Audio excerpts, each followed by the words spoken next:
House of X, Powers of X by Jonathan Hickman, Pepe Larraz, and R.B. Silva. Part 1. The House that Xavier Built. Somewhere, Professor X watches over several beings emerging from cocoons. "To me, my X-Men," he says as they crawl towards him. 5 months prior, members of the X-Men begin taking flowers from the island of Krakoa to various locations, notably Westchester County, the blue area of the moon, the green area on Mars, the Savage Land, Washington, D.C., and the Jerusalem habitat. Since then, they've grown into large biomasses of plant life. Now at the Jerusalem habitat, several ambassadors arrive to the area, responding to a telepathic message sent by Charles Xavier to recognize a new sovereign nation of mutants, Krakoa. The ambassadors are met by the newly appointed Krakoan ambassador, Magneto. As Jean Grey leads the mutant residents of the X-Mansion to Krakoa, information is given through diagrams on the layout of Krakoa, as well as the main items of trade that it produces. Flowers designed for various purposes such as extending the human lifespan or creating portals directly to Krakoa. Near the sun, spacecrafts approach the station known as the Forge, home base to a human group called Orchis. Orchis is the self-proclaimed, quote, last hope for humanity, made up of various members of human organizations such as AIM, SHIELD, Hydra, Alpha Flight, and others, allied to prevent the extinction of Homo sapiens to mutants.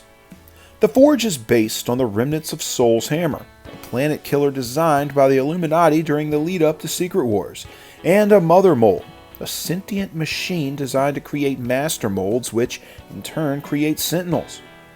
Orchis was activated when Xavier's message went out to the world, seemingly a trigger for the eventual extinction of humanity. Meanwhile, a team made up of Mystique, Sabretooth, and Toad infiltrate the base of damage control, searching for information in the databases. While they get what they searched for, Sabretooth maims several guards in the chaos and is eventually captured by the Fantastic Four. At the same time, Magneto leads the ambassadors through several worldwide Krakoan habitats, connected through portals. The ambassadors question the warlike capabilities of the instantaneous travel, which Magneto declares is instead of an instrument of war, an assailable refuge.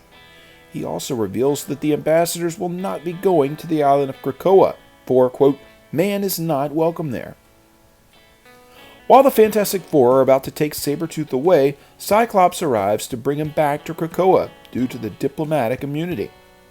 While tensions arise between him and Mr. Fantastic, Cyclops decides to leave Sabretooth to them to avoid a situation. While leaving, Invisible Woman asks if Cyclops and X are sure about what they're doing. Cyclops states that he believes in X and offers Invisible Woman's mutant son Franklin Richards a place to stay with his family on Krakoa before leaving. Back with the ambassadors, Magneto reveals to the Stepford Cuckoos that he's aware of the true nature of the ambassadors as potential plants within Krakoa, while hinting that one member has a true alliance to Orchis. While he claims he's not threatening them, Magneto declares that he wants humanity to understand that they have new gods now. Part 2. The Last Dream of Professor X. At a fair in Oxford, Charles Xavier meets Mariah McTaggart, who asks why he's smiling. Charles explains that recently he's had the most wonderful dream of his place in a better world, referring to the eventual creation of Xavier's school and the X-Men. Mariah stops for a second before stating, well, here's the thing, Charles. It's not a dream if it's real. Charles questions whether they've met before, which Mariah responds to by asking him to read her mind. Charles reads Mariah's mind, and his eyes go wide. In present day, Mystique and Toad arrive on Krakoa after the infiltration of damage control. Mystique takes the flash drive with their findings on it to X and Magneto, who enter it into a computer to view the contents. Meanwhile, in a dark future Earth, humans and mutants are locked in an apocalyptic decades-long war, ultimately stemming from the creation of the mutant nation-state on Krakoa. A series of journal notes interspersed throughout the issue provide historical backstory. Meanwhile, a small team of mutants led by a chimera named Rasputin 4, who has the powers of both Shadowcat and Colossus, escape from a group of Sentinels, but lose 2 of their own in the process. Percival is killed and Silabel is captured. Silabel is taken to Nimrod, who charismatically apologizes to her for everything he's done, before trapping her within an experimental hive mind creator and killing her. Rasputin and the remaining mutant Cardinal escape to arrive at their base through a Krakoan flower, where they're met by the only remaining mutant resistance, including Wolverine and Zorn. Rasputin and Cardinal confirm their mission was not in vain, and Wolverine leads them to the Old Man. In the archive of Nimrod the Greater, a blue-skinned being known as the Librarian converses with Nimrod on the final fate of his hive mind experiment, which proves pointless due to the surprising final fate of the war. He then looks at a nature preserve where 2 nude human figures reside, reflecting that it's important to keep a record of the great sins of history, so that they never have dominion again. Part 3. The Uncanny Life of Mariah X. Mariah Kinross, later Cowan, lives an unassuming life as a teacher, with a husband and 3 children. Mariah later dies peacefully at the age of 74 from natural causes, and that is Mariah the First. After her death, Mariah suddenly finds herself back in her mother's womb with all the memories of her previous life. Mariah is actually a mutant with the ability of resurrection. While she conceals her nature as best she can, she's nevertheless considered a prodigy, and decides to become an academic in biology and psychology at Oxford to understand just what she is. After 2 decades of research, she spots her former classmate Charles Xavier revealing himself as a mutant on television. Realizing this opportunity, she takes a flight to America that proves fatal after it crashes into the ocean. Mariah the Third. In this life, Mariah instead decides to focus on anthropology and genetics and seeks out Xavier while at Oxford. However, Xavier's arrogance and Mariah's distaste for her own nature leads her to devote her life to creating a cure for mutation. She succeeds only for her lab to be destroyed and her colleagues to be killed by Mystique, Pyro, and Destiny. Destiny's precognitive powers allow her to realize that Mariah is actually a mutant invisible by standard mutant detection methods. She warns Mariah that if she ever decides to act against mutants again, Destiny will kill her before her X gene activates at the age of 13, which would kill her permanently. She also tells Mariah that her powers are not infinite, and that she will only have 10 lives or 11 if she makes the right choice in the end. Destiny then orders Pyro to burn Mariah alive slowly so that she'll never forget this encounter. Mariah the Fourth. Mariah decides to throw herself headfirst into the cause of mutant-human coexistence and once again pursues Xavier at Oxford, with the 2 becoming lovers. They go through what is implied to be the pre-House of X history of the X-Men before finally being killed by Sentinels in a Days of Future Past-like future. Mariah the Fifth. Having become radicalized by the experience, Mariah decides to meet Xavier even earlier and convince him to create an isolated haven for mutants. Nevertheless, the Sentinels eventually attack and kill Mariah. Mariah the Seventh. Mariah forgoes science entirely and instead becomes an assassin, dedicating her life to exterminating the entire Trask family to prevent the creation of the Sentinels. But they arise as an inevitable consequence of technological development and humanity's fear of mutants. They once again exterminate mutant kind. Mariah the Eighth. Further radicalized, Mariah decides to ally with Magneto instead of Xavier. They're both defeated by the combination forces of the Avengers and the X-Men, and Mariah dies during a failed Prism escape. Mariah the Ninth. Even further radicalized, Mariah decides to ally with Apocalypse and go to war with humankind. Finally, Mariah the 10th. Facing her last life and looking back at all her experiences, Mariah decides that in this timeline, she and Xavier will break all the rules. She meets Xavier in Oxford and tells him to read her mind, showing him all she's done. Part 4. We're together now, you and I.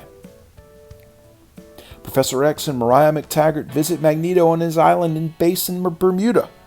Despite initially mistrusting him, Professor X has resolved his differences with Magneto, and Magneto agrees to open his mind to them.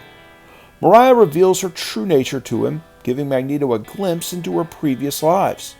Seeing the many ways in which he has failed, Magneto agrees to Professor X and Mariah's proposal, a long-term plan to guarantee the future of mutant kind. Meanwhile, Magneto and Xavier show Cyclops the plans of a mother mold. They believe that it will usher in a new generation of Sentinels and the emergence of Nimrod. They order a strike on the mother mold, which is on a station orbiting the sun, and Cyclops leaves to assemble a team. Year 100. Cardinals and Rasputin IV return successfully from their mission, having retrieved an indexing machine which will allow them to know the location of key machine intelligence. Krakoa manages to successfully decrypt the index, revealing the location. Wolverine's war form points out that the information is useless since they would have to hold off the Sentinels in order to access the information.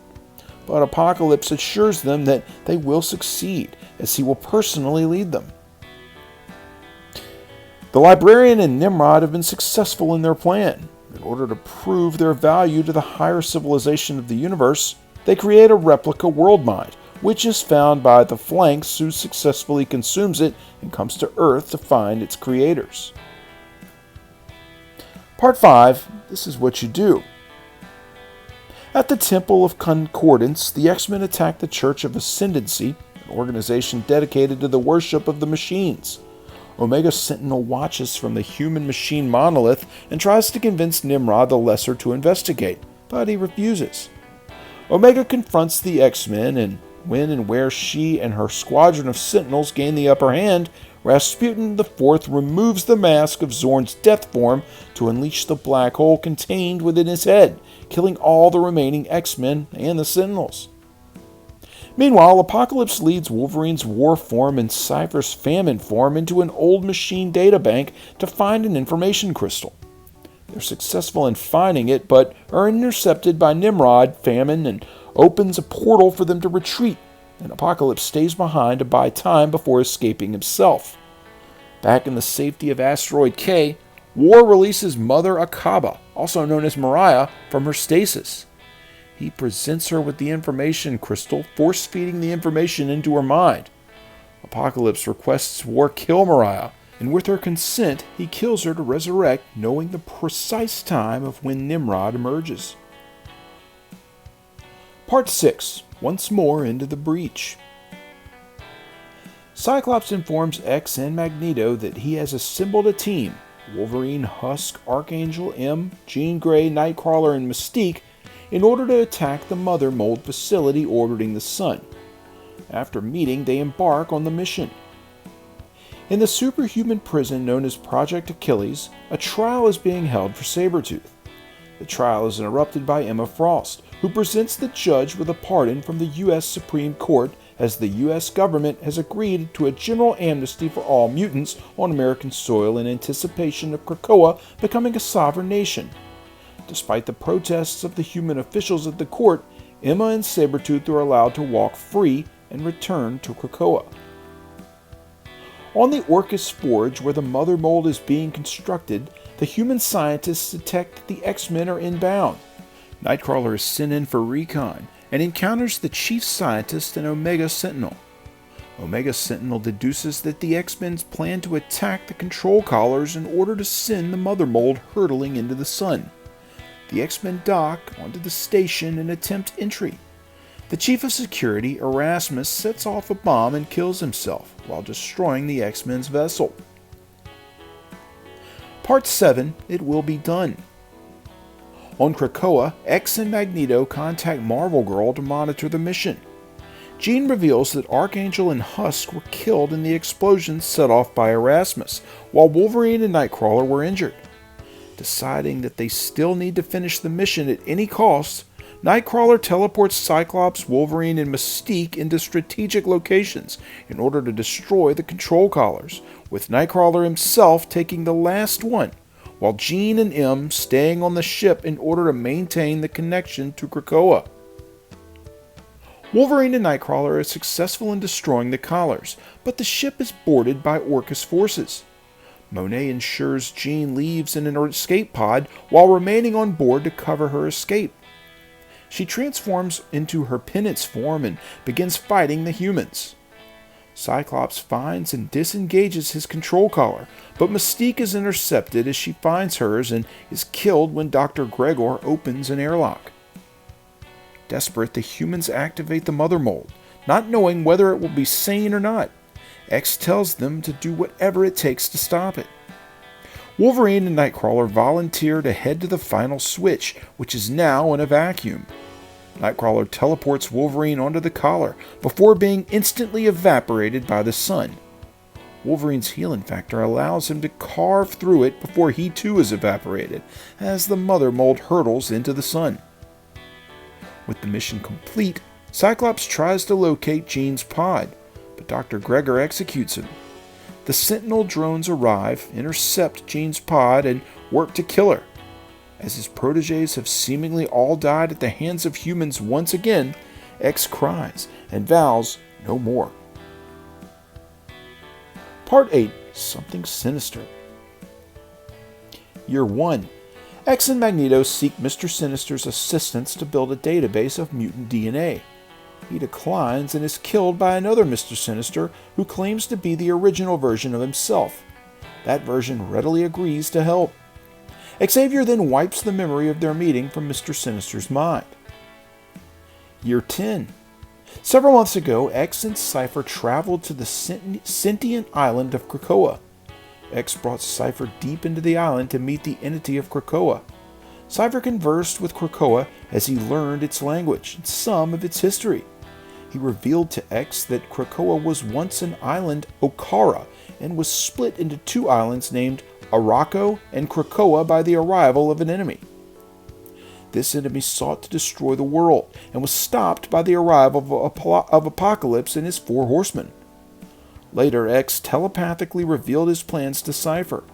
He tasked Cypher with building an interface system on Krakoa to allow the mutants to communicate with the island, and Cypher successfully creates a program that allows mutants to interact with the island without his help. Additionally, Cypher helped create four systems: transit and monitoring, defense and observation, secondary and external systems, and Overwatch, and data analysis, controlled by Sage, Black Tom Cassidy, Trinary, and Beast. There are rumors, too, that Forge built a large subterranean laboratory to help build biological machines as well. Year 1000. The librarian offers himself to the Phalanx in hopes of ascension and offers an orb. The Phalanx assimilates it and transforms into a large spherical shape, confusing the assembled group. The group explains that the Phalanx only absorbs machine intelligence they find useful, and the librarian has created an empty vessel and copied himself over it in the hopes of ascension. They await for the Phalanx to decide if the form is acceptable. Part 9. Society. On Krakoa, X, Magneto, Storm, and Polaris assemble and are joined by 5 other mutants: Ava Bell, Proteus, Hope Summers, Elixir, and Goldballs. Magneto explains that the 5 mutants, collectively known as the Five, are able to revive deceased mutants. Goldballs creates unviable eggs, which Proteus and Professor X Husk makes viable using his powers. The preserved DNA of a mutant is then injected into the eggs, and Elixir initiates cellular replication, while Ava Bell uses her powers to accelerate their growth. Hope uses her powers to help the others operate at their peak, and in unison allowing them to revive any deceased mutants. Magneto further explains that X has been using Cerebro to copy the mind of any mutants found, so that he can put their mind back in these empty shells as needed. X watches over several beings emerging from the eggs. "To me, my X-Men," he says as they crawl towards him. He places Cyclops' visor on him and watches as the group stands, thanking them all. Storm brings the 5 and the revived mutants out, proudly announcing that the 5 has allowed the nation of Krakoa to defeat death. She then introduces the revived mutants individually to the assembled crowd, assuring the crowd that they are the mutants they've known. X and Magneto watch the events from afar and discuss what remains unfinished. They discuss the upcoming United Nations vote on Krakoa's inclusion into the organization. Magneto asks if Charles is worried, but Xavier simply says that today he's filled with hope. The revived mutants enter the crowd as Storm calls them the heroes of Krakoa. At the UN headquarters, X, Beast, and Emma Frost celebrate with the other ambassadors for gaining recognition of Krakoa as a nation. X and Emma telepathically discuss the events as Emma hints that she manipulated the Russian ambassador to abstain from the vote. X thanks her for her work and promises that he has bold plans for her in the future. Informational pages reveal that over 100 countries accepted a trade deal with Krakoa and that several others are still negotiating trade deals. They also reveal that several countries rejected a trade deal for ideological and political reasons, including Iran, North Korea, Latvia, Russia, Brazil, and Honduras. Wakanda alone rejected a trade deal, stating they did not need the mutant drugs, as did its 3 economic protectorates, Azania, Canaan, and Kenya. 2 days after the vote, X, Magneto, and Wolverine wait at several portals. Wolverine expresses his misgivings about the upcoming event, but X and Magneto assure him that all will be alright. Soon after, several villainous mutants, including Mr. Sinister, Sebastian Shaw, Exodus, Selene, and Apocalypse, arrive through the portals. Apocalypse expresses satisfaction at arriving, and Krakoa responds in the same way. Magneto and Xavier reveal that they have invited all mutants to Krakoa to form a society, including past opponents. The assembled villainous mutants agree to their terms, and Xavier shakes Apocalypse's hand, welcoming him and the others to their home. Part 10 for the children. X meets with Forge and asks him to modify Cerebro to allow it to store duplicate mutants' minds. Forge claims the storage and power required are far beyond anything on Earth, but X reveals that he has access to sheer technology capable of overcoming that limitation. When Forge asks if he must redesign a new system or build it onto Cerebro, X leaves the decision in Forge's hands and simply asks, "Are you or are you not going to build it for me?" Year 10. X and Magneto meet with Emma Frost in the Louvre in order to recruit the Hellfire Corporation to aid in the establishment of Krakoa. Emma believes the idea of establishing another mutant nation-state is a recipe for disaster, but she's ultimately convinced by seeing Krakoa firsthand. X explains that they need the Hellfire Corporation's help in distributing Krakoa's exclusive drugs to the rest of the world, which Emma compares to becoming the East India Trading Company of mutantdom. X offers Emma a seat on Krakoa's council along with Sebastian Shaw, so he can run Black Book operations in countries that reject Krakoa's sovereignty. Emma accepts on one condition: she'll need an additional seat on the council. Later, X sends a telepathic message worldwide summoning all mutants to Krakoa. The only one shown rejecting it is Namor, who claims that X doesn't truly believe he is superior to the rest of humanity and tells him to come back when he really means it. Year 1000. The Phalanx accept the librarian's offer and destroy his group's leader. The librarian asks Nimrod why they did this, and Nimrod speculates that the Phalanx are part of a truly massive intelligence hosted in a network of black holes. By adding other intelligence to their own, they'll consume their own physical form, which they will now do on Earth. Part 11. I am not ashamed. 1 month prior to the events of the series, X, Magneto, and Mariah meet in Mariah's no space underneath Krakoa. Xavier uses Cerebro to offer Krakoa's miracle drugs to all of humanity in exchange for 3 conditions: Krakoa's inclusion in the United Nations, Krakoan citizenship for all mutants, and amnesty for all mutant criminals. His message is heard by everyone around the world, mankind and mutants alike. Information pages reveal that the Quiet Council of Krakoa includes 13 members. X, Magneto, Apocalypse, Mr. Sinister, Exodus, Mystique, Sebastian Shaw, Emma Frost, Storm, Jean Grey, Nightcrawler, and the Red King, with Cypher speaking for Krakoa itself. They're assisted by the 4 great captains who lead in times of conflict: the Captain, Commander Cyclops, Gorgon, Bishop, and Magic. In the present, the Quiet Council meets to design the laws of their nation. After much deliberation, the Council devises the first 3 laws of the nation of Krakoa. Mutants must make other mutants, mutants shall not murder humans, and the land of Krakoa must be respected. The Council finds Sabretooth guilty of violating the 2nd law, and sentences him to exile deep within the bowels of Krakoa. Krakoa swallows him up, as X laments the business of running a nation. After the Council adjourns, they celebrate the birth of their new nation with the other residents of Krakoa, as X and Magneto proudly look on. Part 12, House of X. Year 1000. The librarian strolls through the preserve, which is revealed to hold mutants, not baseline humans as previously hinted. He comes across Wolverine and Mariah, who has survived via blood transfusions from the former for the past millennium, and informs them that he's arranging for them to be taken off the planet before ascension. It is revealed that the librarian and his race are post-humans, aka Homo Novisma, humans who have used genetic engineering and technology to direct their own evolution, and thus outnumber mutant kind. The librarian explains that if Mariah dies when the Phalanx destroys the Earth before Ascension, she can use her powers to stop them. However, if she is left behind, the Dominion can use their consciousness spread throughout all of space and time to stop Mariah instead. Wolverine kills the librarian, and then kills Mariah so she can use her knowledge to stop the ascent of post-humanity.